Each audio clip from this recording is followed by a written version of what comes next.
십계명 오늘 강의 오늘은 5계명을 함께 은혜 가운데 나누겠습니다. 로티르차 살인하지 말라. 얼마나 성스러운 말씀입니까? 성경이 생명을 존중하는 생명의 책임을 입증해 주는 것이 아닌가요? 사람들은 근지오비같이 살인하지 말라는 말씀을 되새깁니다. 이 같은 말씀 앞에서 아멘하지 않을 수 있는 종교인은 아무도 없습니다. 그렇게 해서 기독교는 어떤 종교보다도 생명을 존중한다는 것을 드러내고 있습니다. 인면 경시 풍조가 만연한 오늘날이고 보면 더더욱 강조해서 부족함이 없는 귀한 말씀입니다. 그런데 이같이 거룩한 말씀보다 더 지독스러운 살인자가 이 세상에 있었던가 하고 여러분에게 반문하겠습니다. 살인하지 말라고 설교하는 설교자들을 향하여 예수님은 말씀하십니다. 너희 아비는 처음부터 살인자라고, 저희가 선전하고 설교하는 유일하신 하나님에 대해서 살인자라고 규정하고 계십니다. 아브라함의 자손임을 말하는 자들에게 하나님은 이 돌들로도 아브라함의 자손을 만들 수 있다고 큰 소리 치십니다. 그들의 살인하지 말라는 설교는 오히려 사망을 설교하는 것이요, 살인하지 말라는 본령을 죽여버리는 설교가 되기 때문에 죽음의 설교라는 것입니다. 예수와 유대 종교 지도들 사이에 무엇이 잘못되었고 어디에서 비교가 없게 이 같은 일이 벌어졌는가? 십계명에서 말하고 있는 살인하지 말라는 말씀은 도대체 무슨 말씀인가? 어찌 인명을 경시하는 오늘날의 풍조를 꾸짖지 않을 수 있다는 말입니까? 그런데 육신의 생명이 소중하다면 인생의 삶에 있어서 육신의 질그릇에 담겨 있어야 할 정신은 더욱더 소중한 것입니다. 아무리 육신이 존중되고 건강하다 하더라도 그 속이 죽어 있으면 걸어다니는 시체와 다를 바가 없습니다. 죽음의 도시를 배하는 것은 검은 그림자에 불과합니다. 육신이 건강하고 존중되어야 할 이유는 그릇 안에 담겨 있어야 할 본체를 위해서인 것입니다. 생명은 그 정신 속에 있습니다. 생명의 실체는 질그릇 속에 담겨있는 절인 생선 위를 날아다니는 새파리가 아닙니다. 살인하지 말라고 외치는 외침이 질그릇에 광을 내는 외침이고 정작 그 안에는 하나님이 있기 때문입니다.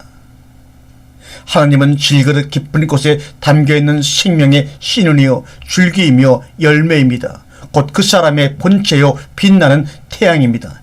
이 빛나는 태양빛을 말살하고 죽이는 것이야말로 살인이 아닌가 여러분에게 말씀드립니다. 따라서 살인자는 다름 아닌 자기 자신입니다.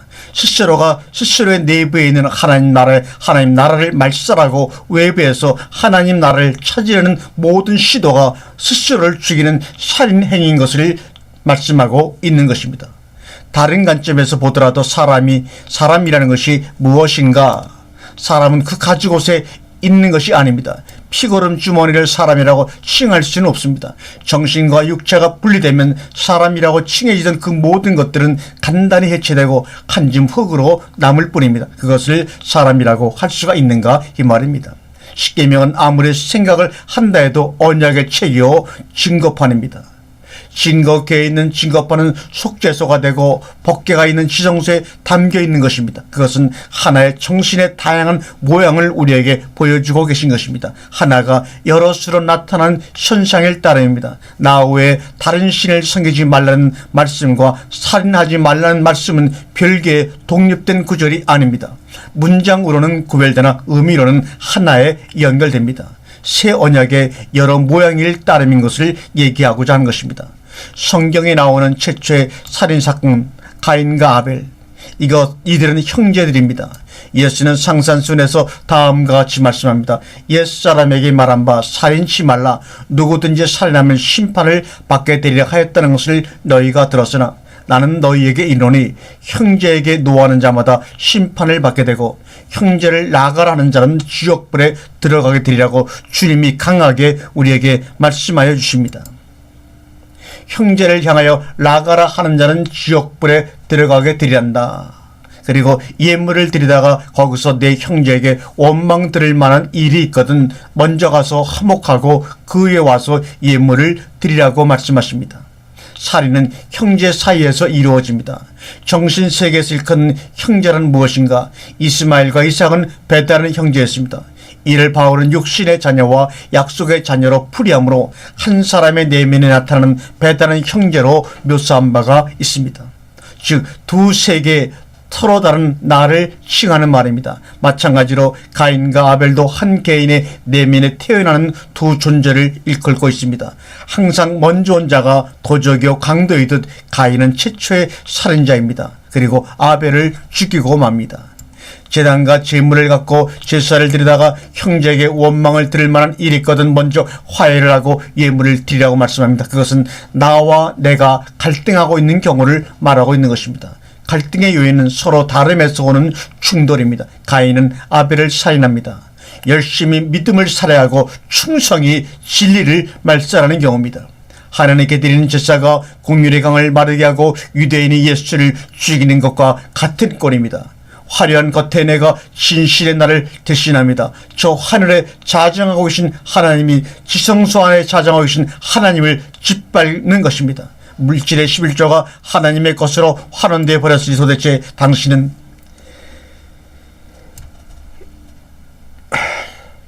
죄송합니다. 물질의 11조가 하나님의 것으로 환원되어 버렸으니 도대체 하나님은 당신의 것을 어디에서 받으신다는 말인가? 그래서 육신의 11조가 참된 11조를 죽이고 마는 것입니다. 이스마엘은 하나님의 것이 아닙니다. 그것은 육신에 속한 종의 것입니다. 이삭이야말로 약속의 자녀요 하나님의 것입니다. 나를 죽이는 나가 진리일 때 그 진리는 너를 죽이는 진리로 작용을 합니다. 오순절에 임하였던 거룩의 누룩으로 하나님의 나라가 부풀려지는 것이 아니라 그 겉에 아름다움을 꾸미게 하는 죽음의 진리로 전파가 되는 것입니다. 따라서 살인자는 살인자로 살 수밖에 없습니다. 어찌 자신을 살인하는 자가 타인을 살인치 않겠습니까? 스스로의 내면에 거룩의 불꽃이 살아서 하나님의 정신으로 거듭난 존재임이 드러나지 않는 이는 결국 거짓된 천국을 전파하게 마련입니다. 그 거짓된 천국을 받아들인 자는 결국 살인을 당하게 되는 것과 마찬가지입니다.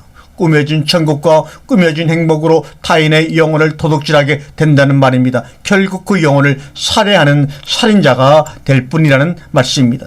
이들의 살인 무기는 의문에 속한 것입니다. 그나마 다시 말하면 문서와 글자에 속한 것일 뿐입니다.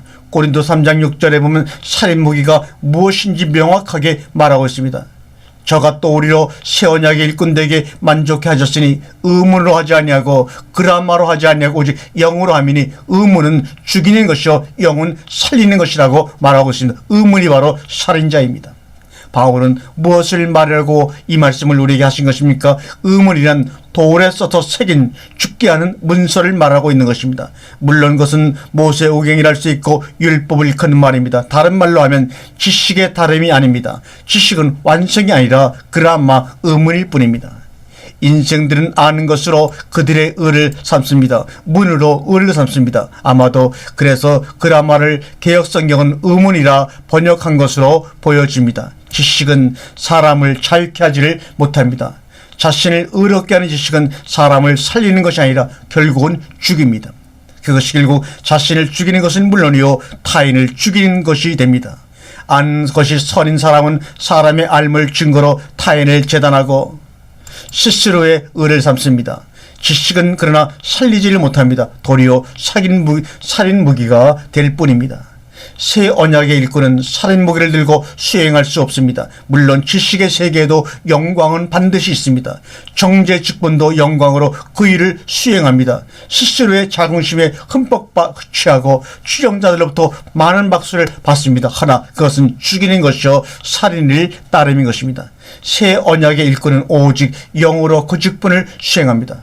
지식은 사람들 억압하지만 영은 자유케 합니다. 영은 죽이는 것이 아니라 살립니다.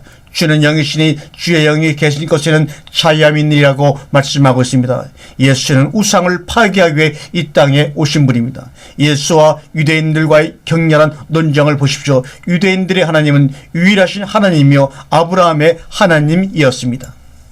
그런데 예수의 발언에 의하면 그 하나님은 마귀이며 처음부터 살인한 자여 거짓말하는 자라고 말씀하십니다. 예수는 이 점에 대해서 조금도 타협하지 않고 단호하게 말씀하셨습니다. 그것은 신학적 타협의 문제가 아닙니다. 신은 거기 그렇게 우리의 섬김을 받아야 하는 대상으로 있는 한 인간을 종으로 만들어버리고 맙니다. 그 하나님은 하나님의 자리를 박탈하고 빼앗습니다. 그래서 그는 살인자요 살신자라는 것입니다. 예수는 유대적 신관을 단호히 거부하고 자신의 내면에 있는 하나님을 증거하십니다. 그리고 마침내 자신이 하나님을 온몸으로 살아내셨습니다. 그는 저기 계신 하나님을 섬긴 것이 아니라 자신 안에 있는 하나님을 온몸으로 살아내었습니다. 그것이 바로 임마누엘입니다. 하나님이 함께 계심입니다. 죽음이 아니라 살림입니다. 그것이 진정 살림살이가 나아지는 것이라는 말을 하고 있는 것입니다. 살림살이가 나아졌다. 죽음이 아니라 살림이라는 말입니다. 광활한 우주와 대지의 온갖 생물들을 키우고 자라게 하는 생명의 원리가 인생의 내면에 충만하게 깃들여 있습니다. 인간은 천인들이 말하는 대로 작은 우주가 아닌가 소행성입니다. 거기 전체를 움직이는 생명의 중심축이 있습니다. 알키메디안 포인트, 아르키메데스의 지뢰점, 꼭 생명의 증거점, 아르키메디안 포인트가 자체 내에 있습니다. 지성소에 빛나는 불꽃을 바라보라. 그대가 꿈고 있는 저기에 하나님 나라는 없다. 그것은 거짓이며 기만이며 윗선이며 살인이라는 말입니다. 중국의 선사 마주도일이 말했듯이 그대는 그대 집의 보물이라고 말하고 있습니다. 보물을 밖에서 찾으려는가 어리석은 인생들아.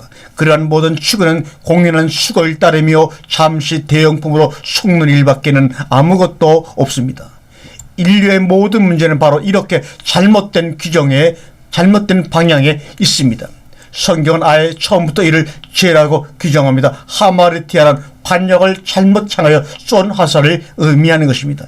인간이 죄인이라는 사실은 하나님 나라를 다른 곳에서 찾으려는 시도에서부터 비롯된 것입니다. 방향 설정이 잘못된 것입니다. 모든 문제 출발점이 거기서부터 비롯됩니다. 정신세계에서의 빛은 외부의 빛이 어둠을 밝히는 반대뿐이라면 지성소에 비친 감이 이성의 눈으로는 눈이 붙여서 쳐다볼 수 없는 광활한 빛입니다. 따라서 밖의 빛에 떠있던 눈은 멀고 감겨있던 내면에 눈을 뜨는 것이 바로 참된 신앙생활입니다. 거룩한 것을 그대로 거룩하게 하고 더러운 것을 그대로 더럽게 할 수밖에 없습니다. 가을비에 단풍 든 잎들은 떨어질 터이고 봄비가 내리면 얼어붙은 대지도 녹고 새싹이 움틀 것이기 때문입니다. 아멘.